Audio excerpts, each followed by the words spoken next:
Au nom de Dieu, le clément, le miséricordieux, le dénommé Dia al-Din a écrit que le corps humain est intrinsèquement sain et équilibré. C'est le point numéro 1. Le corps humain est par nature sain et équilibré. Et il restera dans cet état tant qu'il n'y aura pas d'apport ou d'influence extérieure violente. Par conséquent, le jeûne complet de tout apport réalise pleinement cet état, lequel prend inévitablement fin dès la rupture du jeûne, dès le premier apport. Si vous pouviez maintenir cet état, vous seriez dans la condition d'un corps qui ne tombe jamais malade. Déclaration numéro 2. Tout apport au corps comporte un préjudice, tout comme il apporte un bénéfice, à savoir maintenir ce corps en vie et le nourrir de ce qui est nécessaire pour qu'il reste actif, opérationnel. Tant que l'apport génère des déchets qui s'accumulent en vous, il est nuisible. Ces déchets qui doivent être évacués, voilà ce que sont les préjudices. Ainsi, les déchets qui doivent être expulsés et dont le corps doit se débarrasser sont nocifs. Donc, tout aliment que vous consommez comporte une part de préjudice, tout comme il apporte le bénéfice de maintenir ce corps en vie ou d'assurer sa croissance dans le cas des enfants. Numéro 3. Tout apport au corps est considéré par celui-ci comme un corps étranger. En conséquence, le corps humain a une réaction, et cette réaction est l'une de ces trois choses. Soit immunitaire allergique, et ses voies sont lymphatiques, soit nerveuse centrale, ce qu'on appelle l'axe intestin-cerveau, soit hormonale glandulaire. Hormonale quoi? Glandulaire, c'est-à-dire intestinale périphérique ou hypophysaire centrale. Écoutez bien, hormonale. Glandulaire 2, intestinale périphérique comme l'insuline, le glucagon, la sérotonine et la gastrine, ce sont des hormones intestinales ou hypophysaire centrale qui va de l'hypophyse jusqu'au surrénal. Déclaration numéro 4. La souffrance quotidienne et répétée du corps et sa lutte constante pour traiter des apports difficiles à digérer, ce qui entraîne des obstructions intestinales fréquentes, même si elles sont incomplètes. Voilà le premier point. Des apports difficiles à digérer et des obstructions intestinales répétées, même si elles sont incomplètes.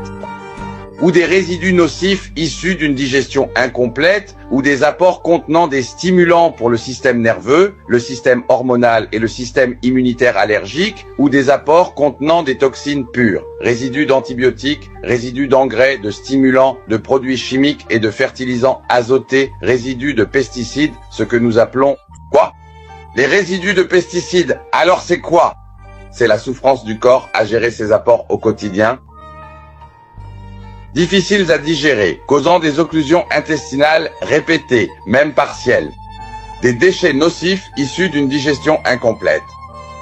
Des stimulants pour vos systèmes nerveux, hormonal et immunitaires allergiques, les trois.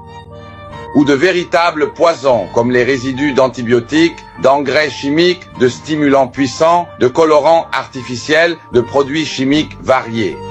Et de pesticides dangereux. Point numéro 5. Cette souffrance est une pression constante sur un corps qui résiste sans cesse. Cela mène à des symptômes physiques et psychiques fréquents et liés, malgré le manque de lien apparent, d'où le nom de syndrome. Et l'absence de causalité directe dans ces relations, autrement dit le fait qu'il n'y ait pas de lien évident, a rendu le diagnostic particulièrement flou et incertain. La souffrance s'accroît progressivement, notamment à cause de la dérive des symptômes dus à l'interaction entre les toxines ingérées et les médicaments pris en parallèle. Je répète, la souffrance augmente car les symptômes dérivent suite à l'interaction entre les toxines alimentaires et les traitements médicamenteux, ce qui aggrave les symptômes. Qu'entend-on par imprévisibilité? Qu'est-ce que ça veut dire? C'est-à-dire que vous êtes intoxiqué par quelque chose et prenez un médicament pour un symptôme dont vous ne souffrez même pas. Alors le médicament pour la tension, mélangé à l'intoxication, a provoqué une réaction, une interaction médicamenteuse. Et vous ne comprenez rien, ce qui aggrave les symptômes et mélange les signes et les maladies, qui se regroupent. Par exemple, le groupe de la fibromyalgie, vous savez, celle du rhumatologue. Ici, le groupe de la tension, là le diabète, là les maladies immunitaires et là le groupe du cancer. C'est ainsi que se fait la répartition. C'est aléatoire avec des chiffres énormes. Point numéro 6. Malgré la variété des symptômes et des noms de maladies, il y a forcément un trouble digestif chronique. C'est une condition, même si les plaintes ont commencé dès l'enfance. Avec l'usage des antiacides arrivés sur le marché il y a environ 20 ans. Depuis 2005, les IPP ont envahi le marché, à commencer par le Controloc, le Parin et tout ce qui a suivi. On ne doit pas les négliger. Et avec l'évolution de la maladie et l'apparition de cancer, on ne doit pas ignorer le rôle des antiacides dans l'apparition de ces symptômes. Numéro 7, le cycle de traitement de ce qui n'est pas la cause. Une pointe dans la poitrine. Vision trouble, bouche sèche. Douleur rénale. Envie fréquente d'uriner. Et l'attribuer à une hernie hiatale, au cholestérol, aux triglycérides, à l'acide urique, à toutes ces absurdités convenues. Celles-là, j'aime les appeler des absurdités. Oui, convenues. Parce que nous sommes les dissidents. Nous sommes les dissidents. Nous sommes les malins, les disciples d'Ali Al-Zaibak. Déclaration numéro 8. Changement des preuves analytiques. C'est-à-dire le laboratoire clinique, les investigations, les labos, le laboratoire. Le changement des preuves analytiques et des données de laboratoire, les résultats, indiquent un changement de stratégie du corps en cas de stress et de provocation chronique. Et il n'y a aucune preuve concluante qu'il soit la cause des symptômes ou changements qui accompagnent l'état. La cause est ce dont la suppression met fin au problème ou aux symptômes. Donc, le changement des preuves analytiques et de labo, comme l'hyperglycémie, l'urée, la créatinine ou l'acide urique, cela indique un changement notable de la stratégie adoptée par le corps humain en cas de stress et de provocation chronique. Et il n'existe actuellement aucune preuve vraiment concluante permettant d'affirmer qu'il soit la cause directe des symptômes ou des changements observés. La cause, pour information, correspond à ce dont la suppression entraîne la disparition complète des symptômes ou des modifications. Met fin au phénomène, aux problèmes ou aux symptômes. L'insuline que je prends alors que le sucre monte signifie que le sucre n'est pas haut par manque d'insuline. Encore une fois, l'insuline pour baisser le sucre, mais il monte. Donc, le taux de sucre n'était pas élevé parce que l'insuline était basse. Point. L'insuline fait baisser le sucre, mais elle n'aide absolument pas l'érection. Donc le sucre n'est pas la cause du problème. Pour le reflux lié à la hernie a été traitée, mais le reflux persiste toujours. Pour le reflux bactérien, la bactérie a été traitée, mais le reflux continue malgré tout.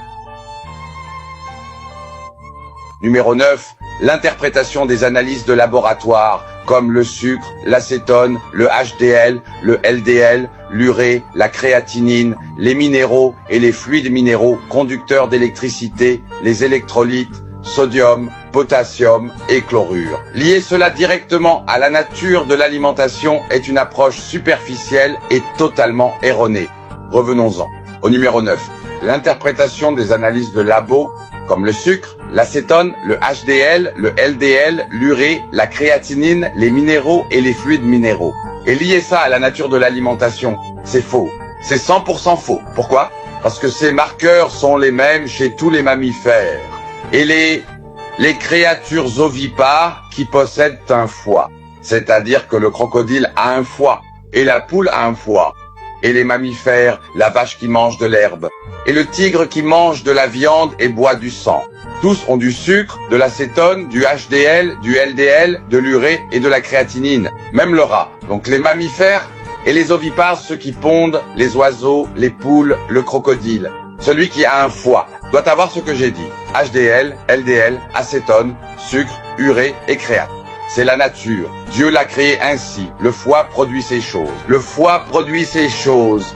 Donc tous les herbivores, les carnivores et les omnivores, tous ceux qui possèdent un foie, le pigeon, la poule et le crocodile, Tous ont de l'acétone, de l'urée, de la créatinine et du sucre. Voilà, et le singe au passage, parce que j'adore les singes. La hausse ou la baisse de ces valeurs par rapport au taux habituel est intrinsèquement liée au changement d'état du corps, par réaction nerveuse, hormonale, immunitaire ou allergique. Peu importe la nature des apports. Ça veut dire que ce n'est pas parce qu'on mange du sucre que le taux de sucre monte, ou que manger des protéines fait monter l'acide urique. C'est faux. Faux, c'est totalement faux. La hausse ou la baisse de ces valeurs indicatives par rapport au taux de mesure habituel est liée intrinsèquement au changement d'état du corps, par réaction nerveuse, hormonale, immunitaire ou allergique. Peu importe la nature des apports. Ça veut dire que moi, en tant qu'être, un canard avec des pattes de canard, je suis l'égal du tigre, mangeur de viande et buveur de sang. Tu as compris? Je suis un canard avec des pattes de canard. Je suis mis au même niveau que le tigre carnivore. On a tous les deux de la créatinine, toi et moi. Tu as de l'urée, j'en ai aussi. Tu as du sucre, de l'acétone, moi aussi.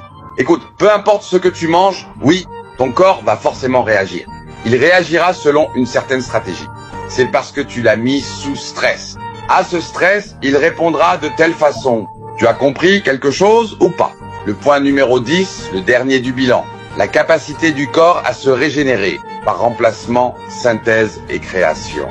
En s'opposant et en prévenant, en formant et en séparant, de façon intégrée, harmonieuse. Et elle est vraiment infinie, tu sais, excepté bien sûr par la mort. Ta santé dépend de ta capacité à éviter les toxines. Zéro toxine égale une santé infinie. C'était le tout dernier point de ce bilan. Oh, un bilan en 10 points que j'ai signé à la toute fin. Un mode de vie sans aucun médicament. Zéro médicament, je pèse mes mots. Tout ça sans aucun médicament. Je n'y gagne rien, ta santé est entre tes mains. J'ai fini ce que j'avais à dire. J'ai fini ce que j'avais à dire.